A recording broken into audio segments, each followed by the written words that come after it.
Morning everyone, मैं राम पचौरी आपका बहुत बहुत स्वागत करता हूं पचौरी एमएलटी के यूट्यूब चैनल पर। आज हमारे को डब्ल्यूबीसी की जो एबनॉर्मल मॉर्फोलॉजी है उसमें हमारे को डिफरेंट टाइप ऑफ एबनॉर्मेलिटीज जो है वो देखनी है। आरबीसी की जो मॉर्फोलॉजी थी उनमें एबनॉर्मेलिटीज हम ऑलरेडी लास्ट वीडियो के अंदर देख चुके हैं, ठीक है। तो देखते हैं कि आपकी डब्ल्यूबीसी के अंदर क्या क्या जो है एबनॉर्मेलिटी हो सकती है। जनरली आप जानते हैं कि डब्ल्यूबीसी बेसिकली ग्रैन्युलोसाइट और एग्रेनुलोसाइट होती है, जिसके अंदर आपके न्यूट्रोफिल, बेसोफिल, यूसिनोफिल, लिम्फोसाइट और मोनोसाइट अलग अलग टाइप के डब्ल्यूबीसीज अपने को मिलते हैं, जिसमें किसी में ग्रैन्यूल्स प्रेजेंट होते हैं, किसी में नहीं होते। जिनमें प्रेजेंट है वो ग्रैन्युलोसाइट है और जिनमें वो नहीं पाए जाते वो क्या होते हैं, एग्रेनुलोसाइट कहलाते हैं, ठीक है। अब इसके अंदर देखिए एबनॉर्मल मॉर्फोलॉजी में एक आता है आपका टॉक्सिक ग्रैन्युलेशन, यानी कि आपके जो न्यूट्रोफिल्स हैं या आपके जो अदर जो सेल्स हैं उनके अंदर क्या है, बेसिकली न्यूट्रोफिल के अंदर क्या है कि ग्रैन्यूल्स बन चुके हैं, ठीक है।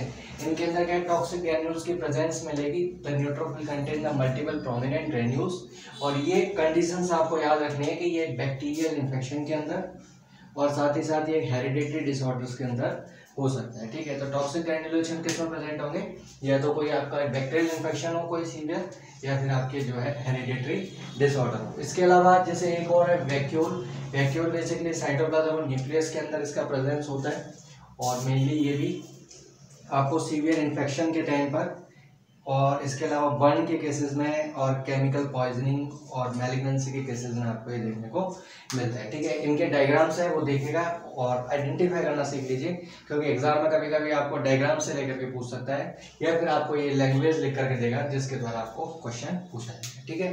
देन इसके बाद अपन देखते हैं, एक है डायल वर्डीज। ये तीनों जो है ये आपके बहुत इंपॉर्टेंट क्वेश्चन है। एक ये वाला, एक आयर बॉडीज और एक आपका स्मग सेल, ठीक है। ये आपके काफी बार क्वेश्चंस एग्जाम में पीजीए वगैरह के अंदर पूछे हुए हैं, तो इनको आप तैयार कर लें। तो जैसे डॉहेल बॉडीज जो है वो बेसिकली राउंड और Oval light blue state bodies होती है जो साइटोप्लाज्म के अंदर पाई जाती है, ठीक है। और ये जो आपके प्रेजेंट है ये मेनली अपन देखें तो आपके सीवियर इन्फेक्शन के केस में, बर्न एक्सपोजर के टाइम, और इसके अलावा टॉक्सिक ग्रैन्यूल्स जो है वो आपको कोई जैसे आपके कोई टॉक्सिक ग्रैन्युलेशन जो हुआ है उसके एक्सपोजर की वजह से, कोई टॉक्सिक ग्रैन्यूल्स के एक्सपोजर की वजह से ये डॉहेल बॉडीज जो है आपको देखने को मिल सकती है, जो कि आपके स्टेन्ड स्मीयर के अंदर आपको साइटोप्लाज्म में देखने को मिलेगी, ठीक है। देन इसके बाद ऑयर बॉडीज है, ये बेसिकली ध्यान रखना कि ये आपके एक्यूट माइलोजेनस ल्यूकेमिया के अंदर आपको देखने को मिलता है, ठीक है। ये एक इम्पॉर्टेंट जो है सिग्निफिकेंट है। बेसिकली ये जो है आपकी क्या होती है, निडल लाइक होती है, ठीक है। ये ध्यान रखना है कि needle like red purple cytoplasmic inclusion जो है वो प्रेजेंट है, उन्हीं को आप ऑयर बॉडीज कहते हैं, ठीक है।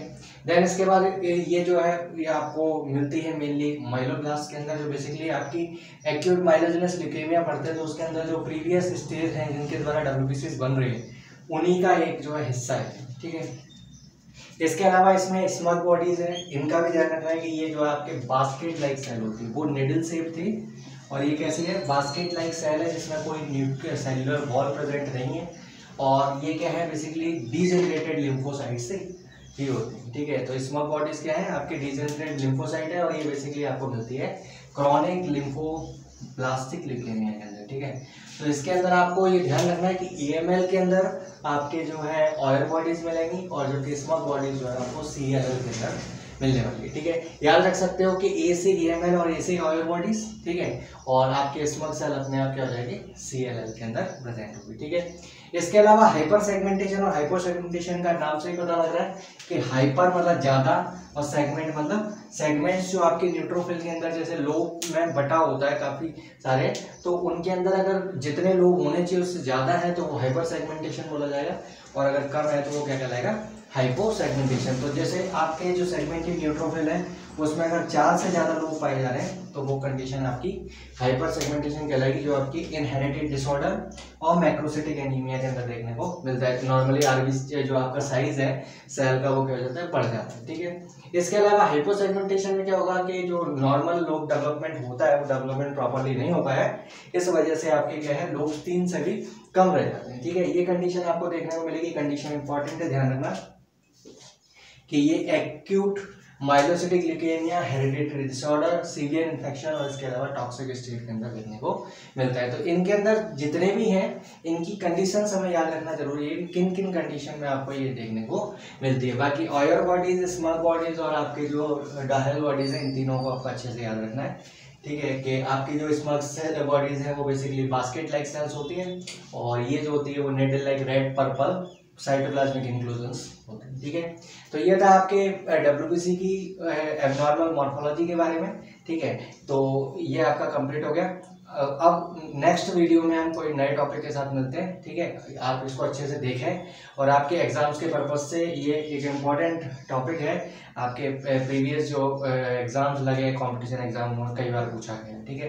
तो आप इसको तैयार करें। इसमें ये ऑयर बॉडीज़ दी है, और आपके ये जो है आपके डायल बॉडीज़ हैं, और ये आपके स्मग सेल्स दिखा रखी है, और ये कुछ है कि स्मग सेल्स के अलावा जो other hyper segmentation, hypo segmentation show किए हुए हैं, ठीक है।